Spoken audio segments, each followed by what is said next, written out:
Money follows value. Said another way, the more genuinely we lean into what we're here to do, how we're here to create value, no matter where we're working or what we're working on, opportunity starts finding that value that you create. And it is not a straight line, and it's not 1 + 1 = 2 and 2 + 2 = 4 and so on.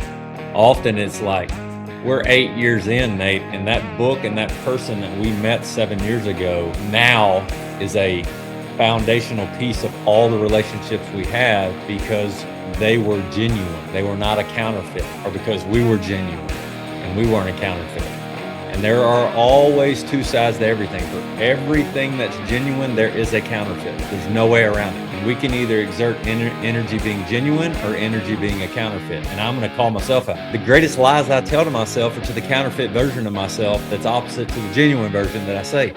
About is once we get more efficient with the money that's flowing through our life, as long as our heart posture is correct, then once some of our needs start to be satisfied, that frees us up mentally. Now we can finally start focusing on how can we serve the people around us so that it can overflow and fill everybody. Welcome to the Cashflow Legendz podcast with your hosts Nate, Brandon, and Brock. Remember, our insights are not direct financial advice, so consult with your financial team before making any decisions based on the topics discussed in this show. What's going on, everybody? Nate, how are you this morning, brother? Well, man, it's Good. It's a fine Monday morning. It is indeed. So, Nate, you had a lot of traveling going on this weekend, and we talked several times, and there was definitely some times where it was exhausting, or y'all were up late, or y'all were driving home late. But is there anything that you took away from getting away for the weekend with a lot of your family and supporting, your boys and your nephew on pursuing bringing value to this world in different ways? A key takeaway maybe from the time that y'all drove down and spending time with family and watching your sons and your nephew get on stage and be recognized for putting in the work. Well, we talk about creating a life that you don't want to escape from. Mm. And yeah, it was a weekend that we took the time to go do that. But the reality is that if we wanted to, we could go during the week. And as I was kind of thinking through the experience in the weekend, one sort of prevailing thought for me was the life that I'm creating for myself. It has brought so much joy and love into our family that I want my story to continue through my bloodline. Mm. I want to give my kids similar opportunities that I maybe not maybe not doing the exact same thing, Yep. but just living that out in front of them. And I mean, and this goes back to the story of growing up in a household where my dad was a business owner, and he showed up for everything. Like, he was there. He built a life where he could spend time with his family, and watching that for many years, I remember just going, I want to live like that. Nate, it just dawned on me. I've never thought about this before. In all of our conversations and all of our podcast episodes we've done with Cashflow Legendz and the topics we've broached, you and I have parents that showed up. Now, my dad worked a W-2 job and my mom was a business owner, but he worked a W-2 job that he worked at for over 40 years that allowed him the flexibility to prioritize family. So I think that's a great connection to know that, you yourself and I and Brock, we don't always say this, but we're not saying everybody's meant to be a business owner. Yes. What Yeah, we that are is saying, no, go ahead. well, what we are saying is that we have to choose where we're going to put our time, energy, and effort.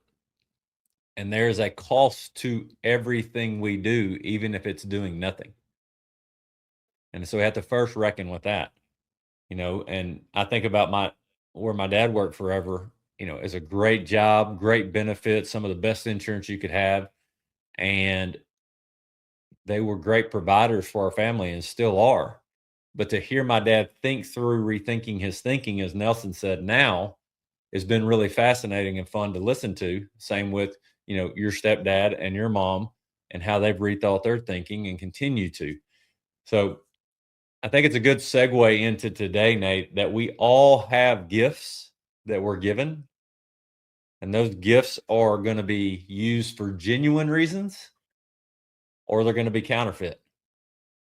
And there's a great story in the book, See You at the Top, about genuine or counterfeit, Nate. And it's about this guy named Emmanuel Ninger, late 1800s, walks into a grocery store.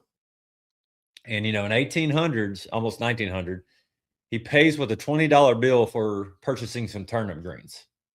Now, $20 in 1887, I think it was, is a lot of money. It'd be probably like handing over $100+ today, if not more. All right. So he hands the $20 bill over, and this is a guy that's known in the community, known as an artist, somebody that's good at what he does. And the young lady who takes his money happens to notice a little smidge of ink on her fingers and doesn't think a whole lot about it at first. Mr. Emmanuel leaves, and as she keeps thinking on it, she's like, there has to be a reason there's ink on my hand. And so then she begins to think, well, maybe I do need to investigate this or report it to the police to see if he maybe gave me a counterfeit bill, because there's no other reason that I would have ink on my hand if it was a non-counterfeit bill or a true bill. So she wrestles with that for a while, finally calls the officers or the police officers. They go to Emmanuel Ninger's house, Nate. And not only do they find counterfeit material in the attic that he's been working and making $20 bills with, he's got one that he's working on right then. And he was such a talented artist, Nate, that he was doing this by hand. And just by a lack of luck of the draw, I don't know the right word, negative luck, however you want to say that, her hands happened to be wet because she had been messing with something and hadn't completely dried them off. And so that made the ink leak. Now, here's the kicker, Nate. He's processed. He goes to jail because we know that is a no-no in any world, counterfeiting money. But there were 3 portraits up there that he had painted also. When he went to prison, those 3 portraits sold for $16,000 total. Now, here's the kicker, Nate. It took him almost the exact same amount of time to paint a portrait with his gifts as it did to paint a counterfeit $20 bill. And I think if you and I could share any encouragement with anyone, wherever their feet are, wherever the Lord's put them to bring value, that they're there for a reason, but they get to choose whether they're going to create something that's genuine or something that's counterfeit. And Nate, let's go ahead and throw ourselves under the bus. There have been times when I've been in certain places, working certain places, that I haven't brought my most genuine effort because I was so focused on, well, this isn't the job I want, or this is where I want to go, or I'm not valued, or I'm mistreated, or the list goes on and on. So, Nate, you and I are not throwing rocks at anybody. We're just saying we were created to create genuine value in all things that we do. And the amount of effort that we put into it is going to either create genuine value or it's going to create counterfeit value. But we are going to be affected by it either way. Would you agree? Yeah, for sure. And one of the points that Zig makes in this story is that oftentimes the greatest thief in our life is ourself. Yeah. Not really recognizing our true value, our true worth, what our time is worth, all that stuff. And it goes back to something that we talk about often, but you and I, we have a group of men that we pour into each week. And one of the values of having trusted relationships around you is for people to call things up in you, to point out things, point out your worth, point out things about you that you may not see in yourself. Mm-hmm. And I would venture to guess no one in Emmanuel's life had ever come alongside him and said, "These portraits are amazing." Yeah. Yeah. It's a great point, Nate. It's a great point in this reality that encouragement in our life with people that we trust allows counterfeit things that are going on to be called up quickly or called out. Because, you and I believe this strongly. We believe it's scriptural. Living life on your own without fellowship and accountability is not what we're called to do as believers. I am certain of that. I'm not certain of a whole lot, but I'm certain we are not meant to lock ourselves in the attic and paint $20 counterfeit bills and not get out there and show everybody what God's created through us to glorify Him. Is it wild to you, Nate? And can you think of any other example where the same amount of energy put into painting a counterfeit bill also went into creating a masterpiece? I mean, in any capacity? Well, yeah, so one thing that I think about often, or one thing that comes to mind for me is we talk about how when we are presented with information in our life regarding whatever those circumstances might be, it takes energy to create a negative story attached to that information, attached to that circumstance. It also takes energy to create a positive story attached to that circumstance. So, where is your energy best spent? In creating a negative story for yourself or creating a positive story for yourself? Because until you have more information, both of those things are made up. The negative story and the positive story, they're both made up. Yeah. So where's the highest value of energy going to be spent? Nate, when I think about counterfeit, I think about comparison. And so many times in the social media world, you and I talk about this off screen often or with other people. This balance between sharing all the things that we've learned and being humble in sharing that, but also being aware that we should all see social media for what it is. And if we don't know the person on the other side of that screen well, we don't know who they are, if we haven't had in-depth conversations with them, we need to assume with grace and understanding and mercy that they're probably snapping the best version of themselves and putting it on a screen. And they're probably sharing the best version of that. And Nate, you and I say this often. We have to show up with humility that the breath that we have, the opportunities that we have, the relationships that we have, the challenges that we have, the tests that we have, those are all for one thing and one thing only. That's to give God the glory and to love others as we love ourselves. Yeah, and we try to be the best example that we can be for our family first, but then our friends and acquaintances and everything like that. We put ourselves out there, but we're not perfect. We don't have it all figured out. And so when we're sharing good information, we're also talking to ourselves about it as well. But just this past week, there was a situation where I won't go into great detail about what it was, but where my wife found out something, and her next response was an assumption about that information.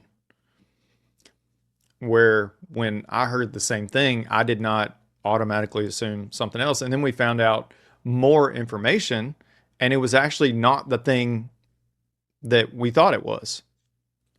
Okay, that sounds confusing, but No, I got it. Roll with me there.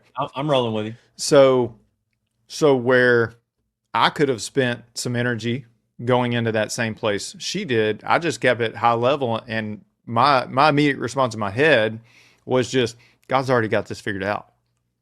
Okay. Now, I would love to say that I treat everything in my life that exact same way, that I respond the exact same way every single time.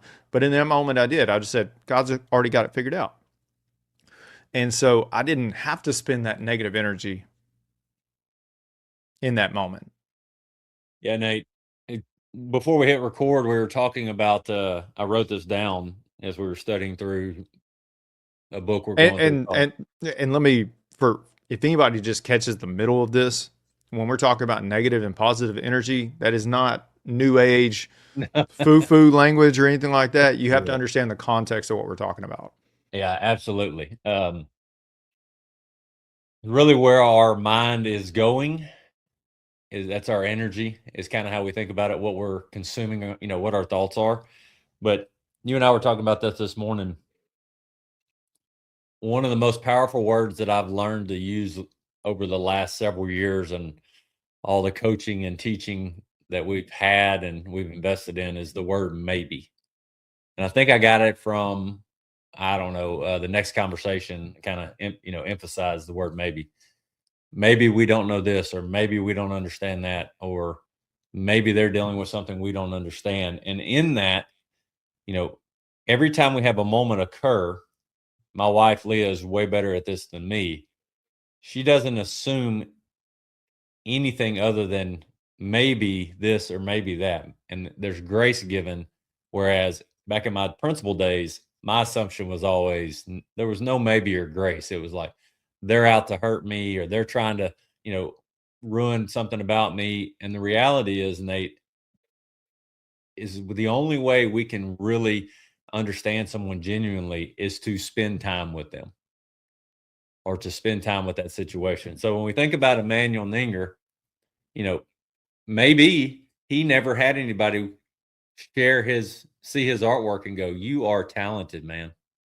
Maybe, Nate, he never shared it with anybody. And there might be a reason that that's the case.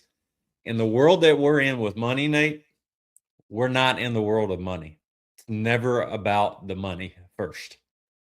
It's always about, are you genuinely working towards the life you're called to live? And are your dollars pushing, magnifying, accelerating that life and that purpose? Genuinely. And on the flip side, we're guilty of this, Nate. The counterfeit version of that is the keeping up with the Joneses often. That we are always aware of. I still battle. Nate, you still battle. Because it really feels good to have something that you think everybody else sees that you think is cool. And there's nothing wrong with that, but there is if it supersedes anything else and it's not genuinely who we are. So what would be your thoughts on how to turn counterfeit failures into genuine wins? Well, so first, when you said that just now about keeping up with the Joneses, this is a framework that you can use to make sure that your decision making is in alignment with your values. And it's this: when you see something that you would want to purchase that might be considered a status symbol to some, ask yourself, if no one ever knew I had this, would I still want it? Good night. Because chasing status is a counterfeit game in and of itself. And almost, anybody that you talk to, we were talking about this a couple weeks ago in our Sunday morning Bible study at church. It was like the newness of something that you get, that feeling that you're chasing and you finally get it. It usually only lasts a couple weeks and then it's gone. If that. Yeah. So how much did you work to get that thing? How much did you spend the amount of energy in your mind thinking about that thing to ultimately find out that the feeling of actually getting that thing was very fleeting? Yeah. let's think about this from a perspective of time, Nate. And this just kind of jumped out in my mind as you were saying that. It reminds one of my favorite baseball stories is this reliever in the minor leagues who normally worked, right after the starter. He would come in and kind of either be in the gap filler to get to the closer or the setup, or he would be the cleanup guy where he would just they'd already be losing by a lot or winning by a lot, and he'd come in. And he comes into his manager and he goes, "Hey, Skip," he said, "I really think I'm ready to be the 8th or ninth inning guy." And the Skip, as deadpan as he could be, looks at him and goes, "I really think when you start pitching like it in the innings you already pitch, you may be the 8th or ninth inning guy."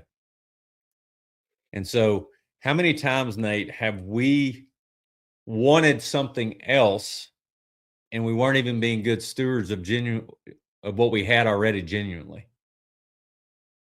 And how many times do we see that when we're having conversations with couples or business owners and couples, where they say they want all these things with money, or we say we want all these things with money, but we've not gotten down to the foundation of what we genuinely want because we're such in the day to day that we can't see straight. Yeah. So it reminds me of something that Jim Rohn said. And I don't want anybody to misunderstand where I'm going with this, but he said, become a millionaire so that when the money comes, you get to keep it and you know what to do with it.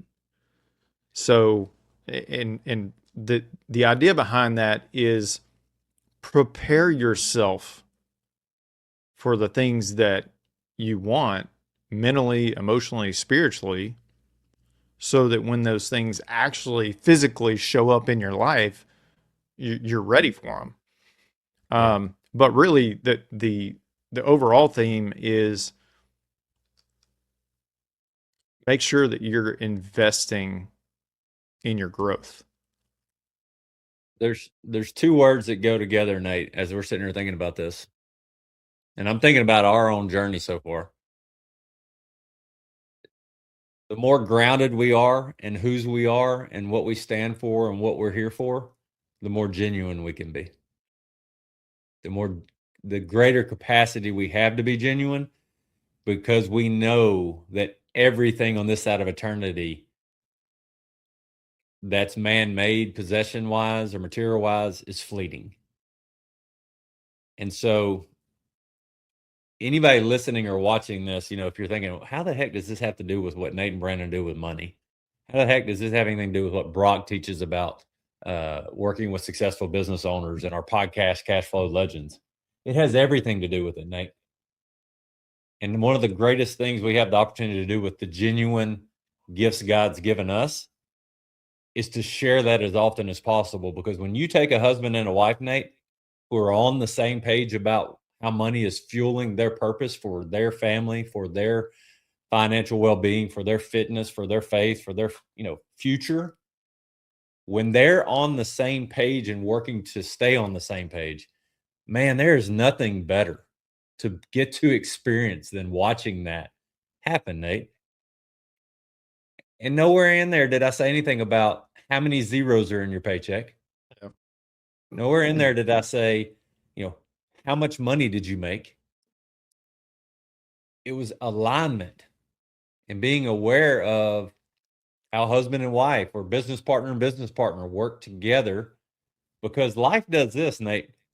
If you're not watching this right now, yeah, it's a roller coaster. Life is a roller coaster? Are you serious? Man. No, unfortunately, it doesn't do this. This is and if it news to doesn't for me. very long, there's going to be a deep, fast stomach turning drop at some point. So when we say that what we teach about becoming your own banker and the infinite banking concept is just a way to take what you're already doing and create more certainty, liquidity, peace of mind, and protection, we're not trying to convince people to do something dramatically different other than how you think about how money moves through your life. But none of that matters, Nate, unless you know why you want it to move through your life a certain way. Yeah, it was Saturday morning. We where we were staying, there was a coffee shop right around the corner, and so I walked down and got coffee and started visiting with the guy who was running the shop. At least that morning, I don't think it was his shop, but I think he was working there. I think he was going to school also, and I just told him as we've been visiting for a while. I just told him, hey, if you ever feel like you need more peace of mind in your life, then maybe we should connect more. And he said, man, I'm drowning in student loan debt right now. That's what he told me. And I said, well, that's one of the things that we can help you with. And like his eyes kind of lit up a little bit. And most people, until they really lean in and start to have conversations with us, they just have these. It's like there's a window with a set of blinds, and you can peek through the blinds, but how much can you really see just by peeking through the blinds? Your peripheral is cut off when you're peeking through the blinds. Yep. You only see a small amount of perspective in the grand scheme of things. And so I know for a fact, because we've been doing this long enough, that there have been people who have been peeking through the blinds at us, Yep. so to speak, friends and family out there. And they think they know what's going on and what we do, but they're just not 100% sure. And some of them are okay just remaining in skepticism, and some are thinking they're fighting their pride to reach out. And the only reason we can say that with confidence is because we've been doing this long enough. We've seen those moments where people go, all right, I've been listening to y'all long enough. I got to know what's going on. Yeah, Nate, and tied to this kind of idea that money follows value, said another way, the more genuinely we lean into what we're here to do, how we're here to create value, no matter where we're working or what we're working on, opportunity starts finding that value that you create. And it is not a straight line, and it's not 1 + 1 = 2 and 2 + 2 = 4 and so on. Often it's like we're 8 years in, Nate, and that book and that person that we met 7 years ago now is a foundational piece of all the relationships we have, because they were genuine. They were not a counterfeit, or because we were genuine and we weren't a counterfeit. And there are always two sides to everything. For everything that's genuine, there is a counterfeit. There's no way around it. And we can either exert energy being genuine or energy being a counterfeit. And I'm going to call myself out. The greatest lies I tell to myself are to the counterfeit version of myself that's opposite to the genuine version that I say I want to be. Now, you and I have learned that we can stay there and get beat up in the mental negative ping pong, or we can be proud of being aware of that and going, okay, God's mercies are new every day. There's nothing that's a surprise to him. Where can I be better today for him to get the glory and for me to love others like he loves me? That's it. Nate, you have made me a better thinker creatively, because I'll take an hour to say something and you'll say the same thing in 3 words. And I want to be better at that. So how do I simplify these things? Well, I get around people who do things different than I do, but have the same genuine values. Nate, this is available to anybody. Say that again. This mindset is available to anybody who is willing to invest in themselves and get real clear on what the most genuine version of themselves is. And when we really start peeling back the layers, Nate, of what is the genuine version of ourselves we want to be pursuing, there's going to be a lot of friction often. There's going to be a lot of for lack of a better word, Nate, pain. Pain in, maybe not physically, some of it might be, but spiritually, emotionally, socially.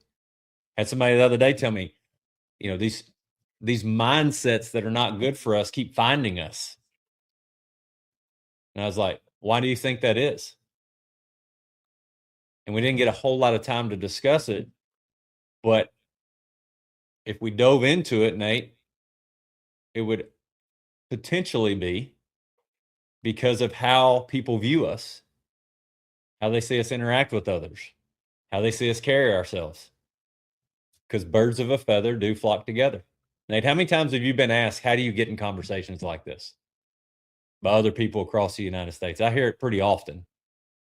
How do you get around people who are talking about this?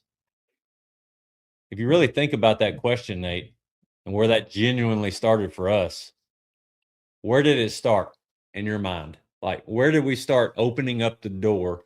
It's all blessings from the Lord. Accountability. Yeah. Accountability is where it all started.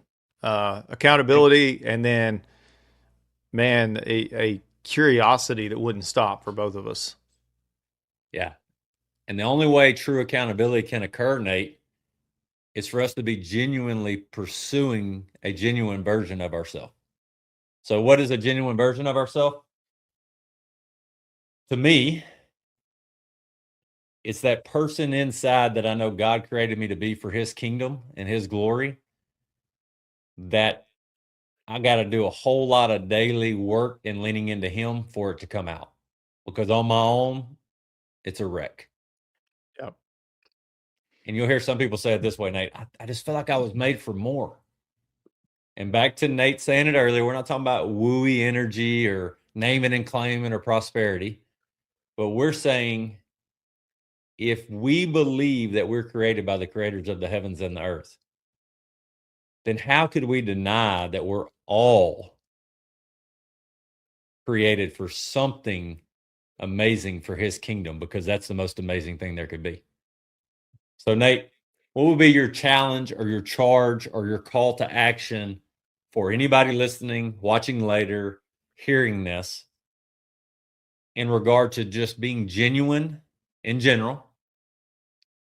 And whether we like it or not, money flows through our life like oxygen and blood flow.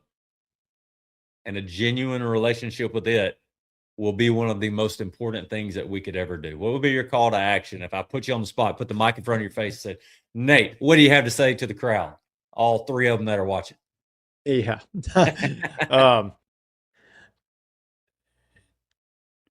We want this for people who want this, because we know what it's done for us personally. We also know what it's done for the people that we get to work with all over the country. We get to see really cool stories. We get to see families growing in peace and in love, and all these things. And so, yeah, you can't separate money. Going back to something Zig said, money's like oxygen. You got to have it. And we're not obsessed with money, but we're also not oblivious to it. We've got to have it for food. We have to have it for shelter and things like that. But the cool thing about it is, once we get more efficient with the money that's flowing through our life, as long as our heart posture is correct, then once some of our needs start to be satisfied, that frees us up mentally. Now we can finally start focusing on how can we serve the people around us. So we've got to fill our cup up so that it can overflow and fill everybody else up. And there's resources that we give away freely. I posted this in the comments a little while ago. Our entire 30 video series on infinite banking, you can get absolutely free. Yep. Go to that link. And if you're listening, you go to unlimitedlifeconcepts.com/infinite-bites, BITES. So that's where you can get it. You can get access to all 30 videos. There is no obligation once you watch those videos to do anything with it. But what we have found is the people who lean in and start learning, the truth starts to show up, and it becomes very powerful for someone. And we see often as people are watching those videos or even reading some of the things that we recommend, man, action starts to take place and transformation starts to take place. And no matter how you dice it, if something's going to change, something has to change. And that sounds so silly and so simple, but it's true. So a good way to reverse engineer this is if you are so happy and content and at peace and confident and clear that your income earning potential in whatever job you work that brings money in is providing the opportunity to live life on purpose the way you feel called to, then we're not a fit. If there's a hesitation at all, the only thing it's going to cost you, and I'm saying this so you know, is your willingness to lean into your learning. What means genuine leaning into your learning and your capabilities, buying a book that's $20 called Becoming Your Own Banker, reading that book and recognizing that the only way we grow is to get real clear on where we're going and then how we're going to grow to get there. It is not a straight line. Nate, we became accountable to each other first. It strengthened our accountability and how God looks at iron sharpening iron. Then we started reading. In the first year, this is not to brag because I didn't consume but about 10% of it, but Nate and I probably read over 60 books. But what it did is it engaged the brain to go, if you're going to be different than you are, you have to do something different. Then that led to us finding guys who taught Becoming Your Own Banker and Infinite Banking, who knew Nelson Nash personally, who knew Nelson's message, who lived IBC and Becoming Your Own Banker. And Nate, we want to share that with everyone who wants to help themselves learn something new. Here's the cool thing. As long as you get clarity on why this is or isn't for you, you will learn something if you lean into it. Because yes, we're experts in whole life insurance and how to use it for the process of banking. But Nate, we have relationships and tax mitigation strategies and bookkeeping and protecting your income with disability insurance. And the list goes on and on. And that list goes on and on because we keep leaning in to being genuine stewards of the information and how it has genuinely been shared and coached us. And that is ongoing. That doesn't stop when we stop hitting record here.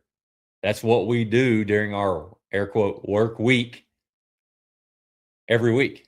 How can we bring more value to people that need to understand this or want to understand this? And how can we make the entry easy enough, but that there's enough friction that they realize that this is different.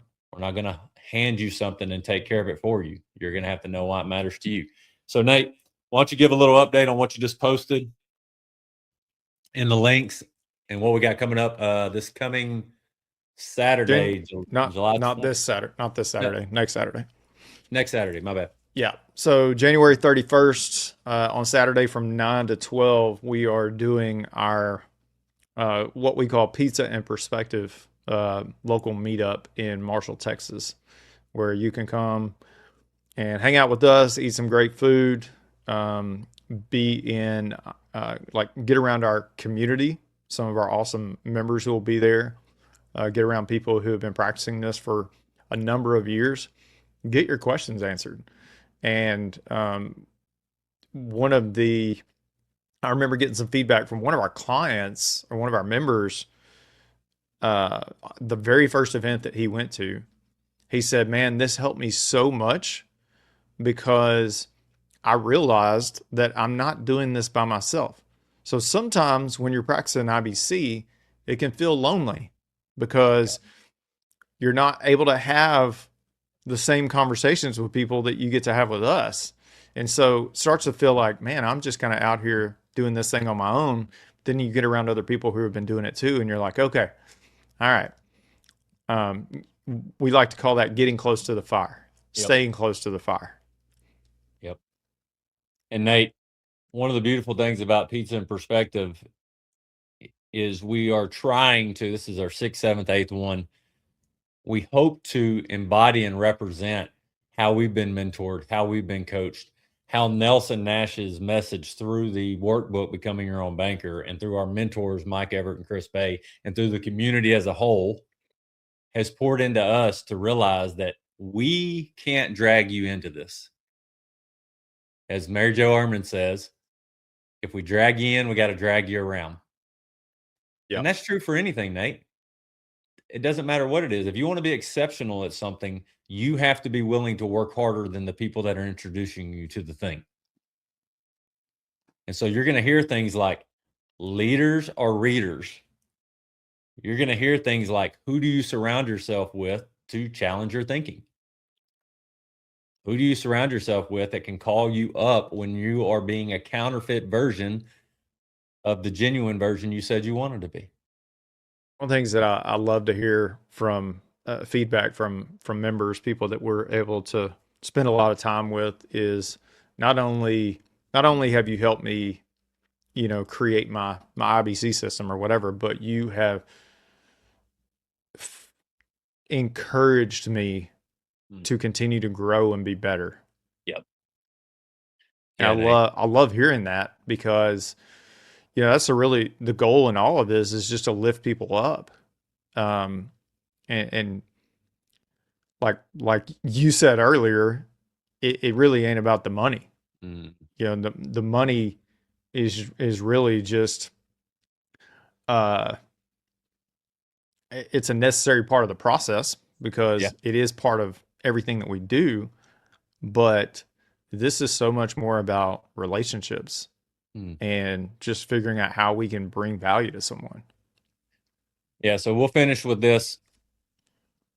Nate, I was doing a little bit of math yesterday, and if you hear us talking about whole life insurance, and you hear us talking about premiums, and you have a negative connotation at all in your mind about what those things mean, cannot encourage you enough to come to a Pizza Perspective, to message us on Cashflow Legendz with a Z.com, to watch the Infinite Bites. Do something that pushes you forward to think about your thinking, which was one of Nelson's principles, rethink your thinking. Because, Nate, small, consistent actions over long periods of time create a compound effect that sometimes we don't realize till we stop and we do the math. So